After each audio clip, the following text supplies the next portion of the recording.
We are back on MorningLine. Thanks for joining us. Nick Leonardo is with us, legal analyst for Channel 5. Good to have him on. And listen, talked about there's several cases next year that we may do gavel to gavel, depending on how they shape up. And one of them, of course, is the Officer Delkey case. Wanted to ask you about this. It was not that long ago, I think last month or the month before. It was in August where his attorneys filed for a change of venue. Have not heard back yet from Judge Monty Watkins. It's expected. I'm hearing that, there's going to be one granted. And I wanted you to give me some insight into what the argument would be from the prosecution on why it should stay here. And I'll make this note. They have not filed any response to that motion yet. I know they have a few weeks because there's a hearing coming up on it, but is it unusual that the prosecution has not filed a motion even yet, now more than a month after that change of venue motion was filed by his attorneys?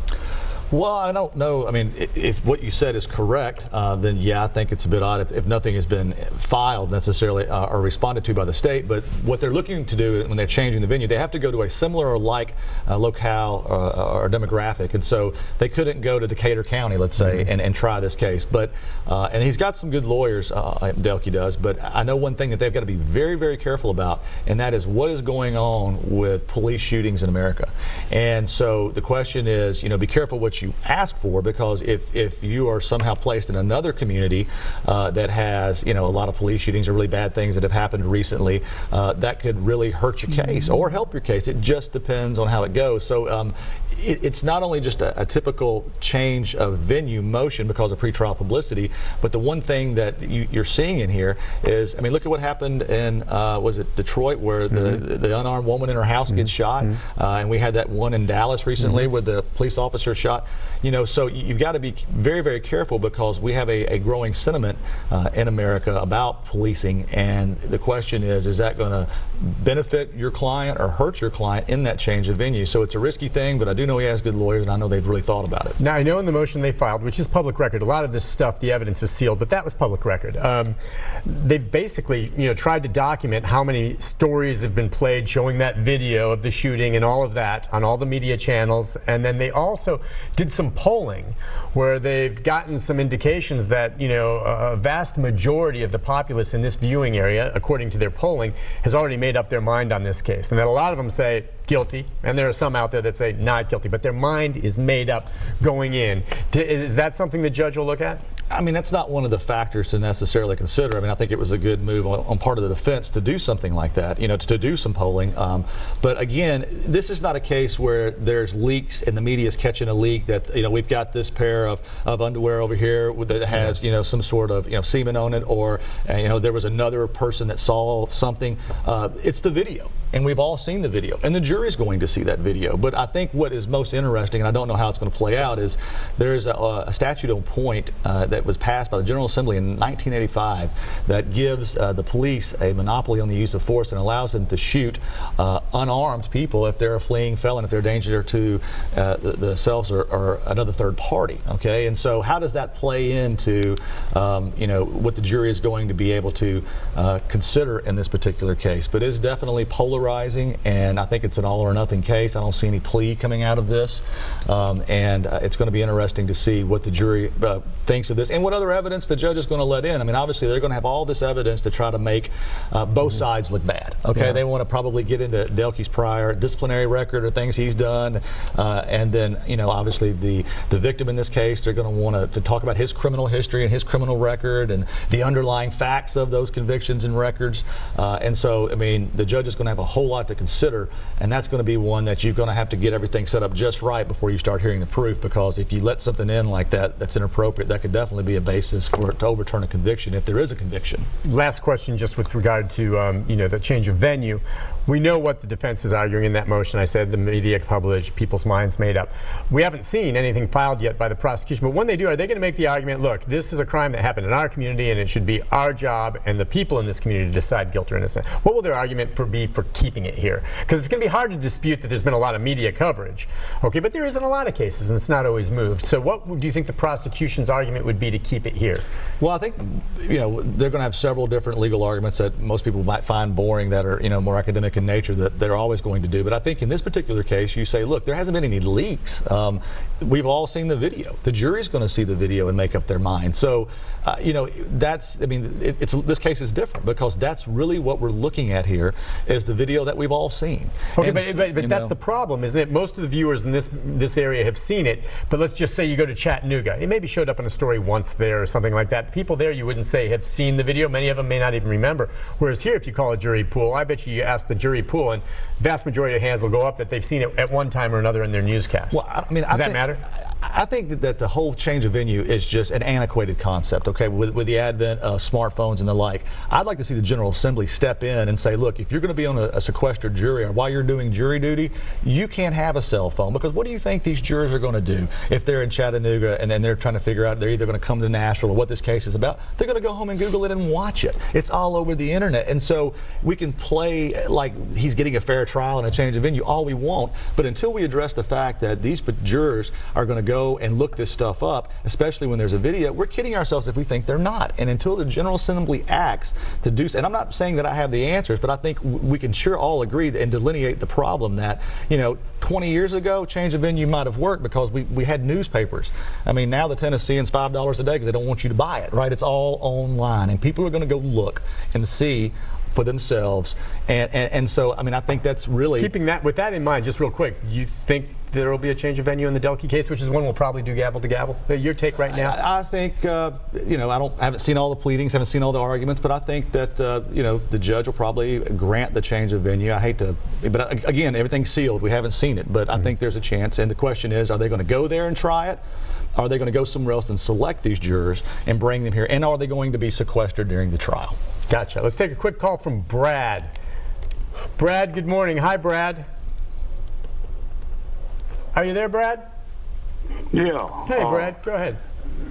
Yeah, I don't see where that guy got the punishment he deserves. When a person rapes a child and does damage to a child, it's the point being that you want to deter that crime. And you're not deterring that crime when you put that guy in jail for the rest of his life and just allow him medical care and feed him and take care of him and let him watch television or do whatever he does in jail. And what deterrent is that to a crime? Let me ask you this, and a lot of people say that, but is his sentence supposed to be punishment or deterrent? Are you sending a message to others, or is the sentence just supposed to be for you, and everything else is peripheral? There's principles and considerations that every trial judge has to go through when they're sentencing someone, and that's part of it, okay? Part of the consideration. But he raises a really valid point. I mean, if they say the death penalty is a deterrent, then why don't we show it on TV? Okay, why do we have witnesses that watch it in a room? I mean, if it's really going to be a deterrent, it should be the lead story at 6. I mean, there's a good argument to be had about what he says as far as a deterrent, and and I can't deny that. It is interesting. I mean, we talked about how there was a time when there were public hangings, of course, before the media the way it is today. I can tell you, if all of a sudden the Department of Corrections in Tennessee said we will allow television cameras in for the next execution, there would be a discussion of it here at the station, and there would be media outlets, that would have to be aware of that. My guess is that our station, at least initially, would say, no, we're not going to air something. The ratings would be too high. I mean, you would have to. Well, I don't know. I mean, just my take is that we wouldn't initially, but at the same time, it's kind of, I'm with you. To actually televise an execution. I mean, that day may be coming, but for instance, yesterday, the judge didn't allow us to stream live all of the hearing that was going on, and I think her decision was part of it because of such graphic testimony at one point where they were discussing what happened to the little girl, and she didn't want that out in the emotion that came up. But at the same time, I'm like, should everything just be transparent and out there, and the viewer can be the person that decides whether they want to see it or not? Where do we draw the line on that? And right now we do.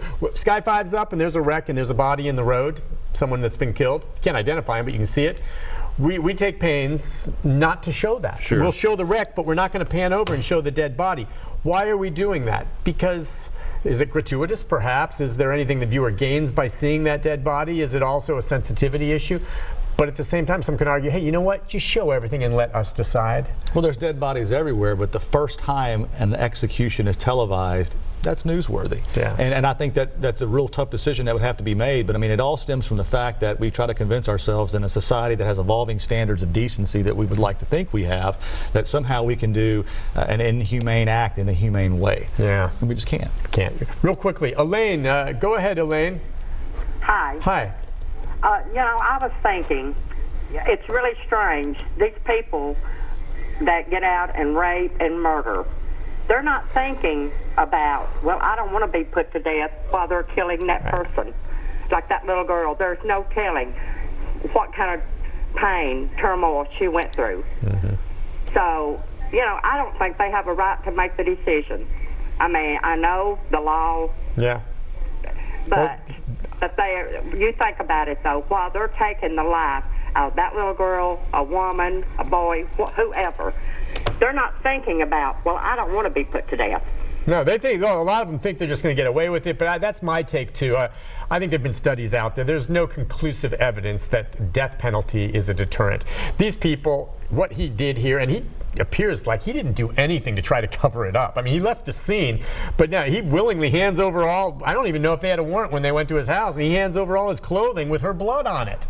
There's something wrong with this guy. I'm not trying to say he has any claim to an insanity defense, but, she's right. I mean, people don't think about those things, in my opinion, the moment they're committing the crime. They're like, okay, I'm going to rape and strangle this girl, but I might get the death penalty. Should I do it? They're not thinking like that. It's a sickness. I mean, if you're some sort of pedophile, I mean, that's not, they have the highest rate of recidivism out of everyone who's incarcerated. There's absolutely no way to cure anyone of that, and it's not an adult onset sort of condition. So that's not a factor. But when you watch these stories, we had recently, there's another man that was put to death for raping an 8 or 9-year-old child. I don't know about, even as a defense attorney, to me, that is just so much more egregious than if you killed an adult, and they didn't have those sexual factors involved in that. I mean, it's just, I think it resonates with everyone that is the worst of the worst, and it is just a deplorable human being that would do something like that. Yeah. And a sick person. Absolutely no question. Nick, thank you for coming on. An interesting conversation today. It really was. Appreciate you coming on. If we're lucky and he has time, we'd love to have him on, every other month or so just to talk about these types of issues. And we'll be looking at the next Gavel to Gavel coming up probably in the new year. So thanks again, Nick, for coming on. Sure, absolutely. Take a break. Programming note. Wrap things up right after this, everyone.